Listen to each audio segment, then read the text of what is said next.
Et notre invité dans la politique, c'est clair, est Adrien Clouet. Bonjour. Bonjour. Et bienvenue, merci d'être avec nous, député insoumis de Haute-Garonne, chef de file de LFI pour le budget de la sécurité sociale à l'Assemblée. On l'a vu, les débats se sont arrêtés pour laisser souffler les députés. Vous étiez fatigué?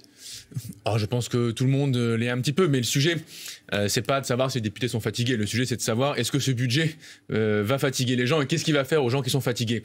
Et moi, je pense qu'il est inacceptable qu'on ait interrompu les débats sur un moment où la Macronie compte faire payer des taxes, des impôts en plus sur les gens qui sont malades, sur les gens qui ont des maladies chroniques. Mais les débats etc. vont reprendre lundi et jusqu'au 23 novembre. Et vous aurez le temps de poursuivre les débats. Pas sur la sécurité sociale. Vous avez raison sur le budget de l'État. Sur le budget de l'État, c'est vrai. Le budget a été adopté? Il n'a pas été adopté. Les débats ont été interrompus à minuit. Le gouvernement a refusé qu'on continue d'aller plus loin. Ce qui veut dire que, en fait, la version, que tout le monde comprenne bien, lorsque le gouvernement interrompt les débats à l'Assemblée, le texte, il part au Sénat. Et il part au Sénat avec plein de choses qui n'ont pas été examinées. Sauf que beaucoup de choses ont été examinées, notamment la suspension de la réforme des retraites, le gel des pensions. On va y revenir. Mais vous pensez que le gouvernement a voulu manœuvrer, finalement, en suspendant les débats ce week-end, alors qu'il y a a priori le temps de tout étudier avant le vote? Bien sûr. D'ailleurs, la manœuvre, elle est double. D'abord, il y a la manœuvre sur le budget donc, de la sécurité sociale, que les gens comprennent bien, c'est les retraites, c'est l'assurance maladie, etc. Sur ce volet-là, les débats ont été interrompus la semaine dernière, minuit, point final. Ça veut dire qu'on ne va pas examiner, par exemple, les sujets des maladies professionnelles, où le gouvernement va retirer des reconnaissances. On ne va pas examiner la PCH ou l'APA pour les gens en situation d'autonomie, etc. Donc plein de sujets sont en dehors du champ. Paf, ça part au Sénat. Et sur le budget de l'État lui-même, eh bien, le gouvernement a fermé ce week-end. Bon, nous, on est disponible pour siéger. Enfin, on est parlementaires, on n'est pas là pour partir en congé. Il y avait quand même eu un vote sur le volet recettes. Il y avait eu un vote sur le volet recettes, sur la sécurité sociale, hein, comme vous dites, tout le monde comprenne bien. C'est-à-dire on a voté combien il y a d'argent dans la caisse. Or, ce qui a été voté, c'est qu'il manquait 12 milliards d'euros. Et au moment d'aller sur les dépenses, c'est-à-dire comment on utilise l'argent de la caisse, eh bien, toutes les mesures d'économie, c'est-à-dire de coupe dans la vie des gens, les suppressions de lits à l'hôpital, etc., n'ont pas été examinées. Comment ça va se terminer ce budget pour vous ? Mal. En l'état, je pense mal. Puisqu'on voit bien la manœuvre. Le gouvernement, avec la complicité du Parti socialiste, essaye de réduire le temps de débat pour en fait avoir la main fin décembre, faire ce qu'on appelle des ordonnances, c'est-à-dire qu'il écrit lui-même en fait le budget en disant le délai est dépassé, on est obligé de faire les choses nous-mêmes. Amélie de Montchalin dit il n'y a pas de rédaction d'ordonnance à Bercy, c'est pas du tout le but aujourd'hui. Ça peut être une loi spéciale aussi? Alors, ça peut être une loi spéciale sur le budget de l'État, pas sur la sécurité sociale. Mais effectivement, alors, ça peut être une loi spéciale, ça peut être des ordonnances. Mais ce qui va se passer, dans tous les cas, en l'état actuel, c'est que le Parlement sera dessaisi. Donc, c'est un 49.3 déguisé. Ils vont faire, comme tous les ans, un 49.3 parce qu'ils ne sont jamais d'accord pour accepter les votes du Parlement, notamment mettre à contribution les plus riches pour soulager les milieux précaires et les familles nombreuses. Vous préparez déjà une motion de censure ? Oui, bien évidemment. On est prêt à la déposer début décembre, dès que les textes reviendront, parce qu'il faut bien voir que les deux textes en l'état, et le budget de l'État et celui de la sécurité sociale, sont tout à fait détestables. C'est ce que dit aussi l'autre camp. La ministre des Comptes publics, Amélie de Montchalin, dit ce matin dans la Tribune Dimanche que le déficit est à 5% aujourd'hui, à ce stade en tout cas des débats budgétaires. Ça veut dire qu'on ne respecte pas les engagements de Bruxelles. C'est un problème ou pas pour vous ? Non, Bruxelles, c'est pas le sujet. C'est pas grave, tant pis, on laisse filer les déficits, la dette. Même si on a des procédures pour déficit excessif, même si on est le petit canard de l'Europe. Oui, ça, je veux dire, c'est pas à Bruxelles de décider des politiques qu'on mène en France. En revanche, il faut qu'on ait une discussion sur comment on remplit la caisse. Pas sous pression de Bruxelles, parce que si eux, on les laissait décider à Bruxelles, ils nous diraient qu'il faut fermer la moitié des hôpitaux de France pour faire des économies. Moi, je suis pas d'accord. Parce qu'elle dit que vous niez complètement la dette. Non, c'est pas vrai. Je prends un exemple très simple. Dans le cadre des débats budgétaires, on a fait plein de propositions. Le gouvernement s'est opposé, par exemple, à l'impôt pour que les multinationales payent des impôts là où elles font leurs activités économiques, plutôt que de pouvoir se délocaliser. Ils ont voté, par exemple, je l'ai sous la main... Ça a été voté, la taxe sur les multinationales à 26 contre milliards. Le gouvernement. Vous voyez, ça, c'est un truc qu'on a gagné, nous, contre le gouvernement. Donc, parce qu'ils disent que c'est inapplicable et que ça entraînerait une double taxation entre la France et l'Europe. Mais s'il y a une double taxation, on fait une convention fiscale, il n'y a pas de sujet. Donc ça, par exemple, on l'a imposé au gouvernement, vous voyez. Et le gouvernement essaye de s'allier avec la droite pour le retirer. Un autre exemple, parce que je l'ai pris là, parce que je trouve qu'il est intéressant cet amendement, c'est au moment du budget de la sécurité sociale pour financer l'abrogation de la réforme des retraites. On a déposé un amendement qui est très simple, c'est de dire que les gens qui ont un salaire de plus de 8 000 € par mois, tout le monde est d'accord que c'est assez confortable, plus de 8 000 € par mois, auraient une petite cotisation à 2%. Voilà, pour financer les caisses de retraite. Avec ça, on lève 3 milliards d'euros, on abroge la réforme des retraites. Le gouvernement a obtenu un vote contre ce type de proposition. Donc on en a fait plein des propositions pour mettre un peu d'argent dans la caisse et soulager les gens. C'est toujours les riches que vous voulez faire payer. Ah bah oui, bien sûr, on va pas faire payer les pauvres. pauvres. Oui, mais au bout d'un moment, c'est-à-dire qu'ils doivent aussi être rémunérés en fonction du travail qu'ils font. C'est-à-dire qu'il faut qu'il y ait une juste rémunération pour tout le monde, qu'on soit riche ou moins riche. Et je pense que personne dans ce pays n'est 200 fois plus productif par heure que celui qui est en bas dans son entreprise. Mais d'ailleurs, on pourrait avoir un équilibre. Nous, on le propose, par exemple, le 27 novembre, il y a ce qu'on appelle la niche de la France Insoumise. C'est la journée par an où on dépose des textes de loi. Eh bien, on propose de créer un écart de salaire de 1 à 20 dans les entreprises.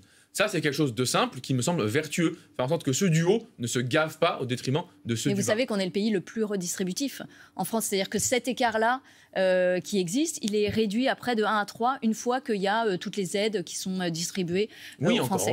Encore heureux. Par ailleurs, c'est le cas à peu près partout. Mais attention, vous dites de 1 à 3, c'est pas vrai pour tout le monde. Parce que les plus riches, vraiment les 0,1%, eux, ont un revenu qui est 100, 150 fois, 200 fois supérieur au reste de la population. Le sujet, c'est pas la classe moyenne supérieure ou les cadres. Le sujet, c'est qu'il y a dans ce pays une petite poignée de milliardaires, vraiment 1800 familles qui se gavent absolument et dont la richesse a quadruplé depuis que Macron est là. Franchement, qui, dans celles et ceux qui nous écoutent, a vu sa richesse quadruplée depuis 2017 ? Revenons sur le budget de la sécurité sociale. Vous êtes chef de file pour votre groupe. Il y a eu la suspension de la réforme des retraites qui a été votée, mais... oui, je vous vois faire comme ça. Pour vous, c'est pas une suspension, si je comprends bien. Et d'ailleurs, vous ne l'avez pas votée. Vous n'avez pas l'impression que, de toute façon, cette réforme ne pourra pas s'appliquer en 2028 comme c'est prévu. On est allé trop loin aujourd'hui pour ne pas en rediscuter, en redébattre. Je l'espère, d'autant qu'il y a à l'Assemblée nationale, rappelons-le, une majorité pour abroger la réforme des retraites. C'est pour ça que c'est incompréhensible, alors qu'on est prêt. Justement, pourquoi vous ne l'avez pas voté alors ? Parce qu'on est prêt à l'abroger. D'ailleurs, on le dépose en nouveau dans la niche parlementaire des Insoumis. Donc on verra à ce moment-là qui est pour l'abrogation ou pas. Il faut l'abroger, cette réforme. Ce qui nous a été proposé, attention, on n'est pas une suspension et tout le monde doit bien comprendre. On nous a proposé un calendrier, c'est-à-dire en disant les gens nés telle année partiront à tel âge. Dans ce qui nous a été proposé, on nous demande de voter le fait qu'on décale le départ à 64 ans. Mais rappelons que l'Assemblée nationale n'a jamais voté la retraite à 64 ans. Donc ce que veulent faire les macronistes, c'est obtenir un vote de notre part pour dire oui, tous celles et ceux qui nous écoutent là, qui ont moins de 57 ans, partira à 64 ans. Moi, les gens, ils n'ont pas voté pour moi pour partir à 64 ans. Ils ont voté pour moi pour abroger la réforme des retraites. D'autant plus que le piège, il est en dessous. C'est l'ombre du texte. Comment ils comptent financer ça, les macronistes ? On a posé la question à Madame de Montchalin, on l'évoquait tout à l'heure, donc la ministre du Budget et des Comptes Publics. On a posé la question et on n'a pas eu de réponse. Ou plutôt, on a eu plusieurs réponses différentes. Au début du débat, ils nous disaient ça sera les franchises médicales qui vont payer. Ça veut dire que la taxe sur les mutuelles et le gel des pensions des retraités. Exactement. Ça veut dire, attendez, comprenez bien, ils nous disent on va décaler le calendrier des retraites en faisant payer les gens qui ont une mutuelle et les gens qui sont malades. Mais finalement, ça a été retoqué dans le débat budgétaire. Ça a été retoqué. Donc ce sera la hausse de la CSG qui va compenser cela. Ça pas totalement, parce qu'ils ont aussi dit qu'ils voulaient mettre à contribution les affections longue durée, les ALD. C'est-à-dire, là aussi que tout le monde comprenne bien, des gens qui ont un glaucome, diabète, de l'épilepsie, de l'arthrose, c'est eux qui payeraient comment ? Parce qu'ils vont diviser, et c'est dans le texte du budget de la sécurité sociale, c'est pour ça que je veux voter contre et qu'ils nous ont empêchés de voter, ils vont diviser par 3 la durée d'indemnisation pour les gens malades. Bon. Donc en fait, ils veulent faire des économies. Donc quoi qu'il arrive, soumis au vote ou pas soumis au vote, vous êtes opposé à ce projet de loi et à ce projet de loi de financement de la sécurité sociale. Exactement. Et je trouve qu'il est inacceptable d'imaginer que les malades paieraient un décalage de la réforme des retraites, franchement. Je voudrais vous entendre sur cette information de Laurent Nunez qui a porté plainte contre un humoriste qui a comparé la police à Daesh sur Radio Nova. Ça vous choque ? Les humoristes font de l'humour. Moi, ça ne me choque pas qu'un humoriste fasse de l'humour. Je pense même que c'est son métier, y compris lorsque c'est de l'humour extrêmement noir, extrêmement décalé. C'est Pierre-Emmanuel Barré, en l'occurrence, si je me trompe pas. Pierre-Emmanuel Barré, voilà. Oui. Donc moi, j'écoute l'émission assez régulièrement. Donc les institutions actuellement brutales, racistes et déresponsabilisantes. Voilà, il ajoute des viols, des mutilations, des meurtres et des mecs qui se filment en train de faire tout cela en se marrant. En fait, la police et la gendarmerie, c'est Daesh avec la sécurité et l'emploi.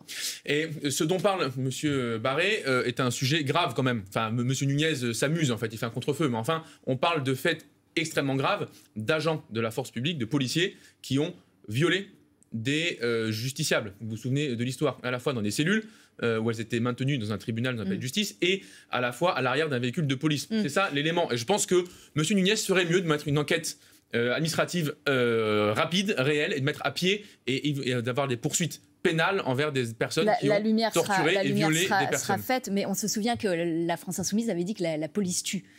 Est-ce qu'on peut institutionnaliser cela comme vous le faites ? C'est bien la question. En l'occurrence, vous avez des agents de police qui ont violé. Donc oui, ils n'ont pas tué. Super. Bah, je pense qu'il y a un problème quand même. On ne peut pas généraliser. Mais qui généralise ici? Quand on dit la police tue, on généralise? Ah non, on généralise pas. On dit qu'il y a un problème dans le fait qu'en France, nous sommes la seule police de l'Europe de l'Ouest qui connaît autant de taux de létalité dans ses interventions. Et d'ailleurs, ce n'est pas les Insoumis qui le disent uniquement. Vous voyez tous les lanceurs et lanceuses d'alerte dans la police.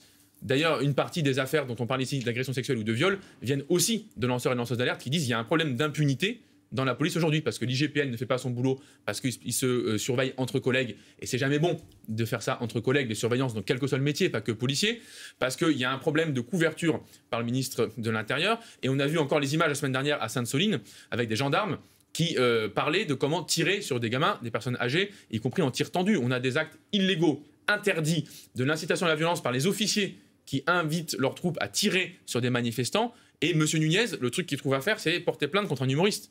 Pardon, moi je trouve ça inacceptable. Qui dit ce matin dans la presse qu'il est favorable à l'armement de la police municipale. C'est pas votre cas? Non, ce n'est pas mon cas pour plusieurs raisons. D'abord parce que la police municipale n'a pas à intervenir sur des affaires de type police nationale. Et armer la police municipale, c'est en fait lui imposer de nouvelles missions qui ne sont pas les siennes. Donc si jamais on souhaite que la police municipale soit déployée sur du grand banditisme, de la grande criminalité, on fait de la police nationale.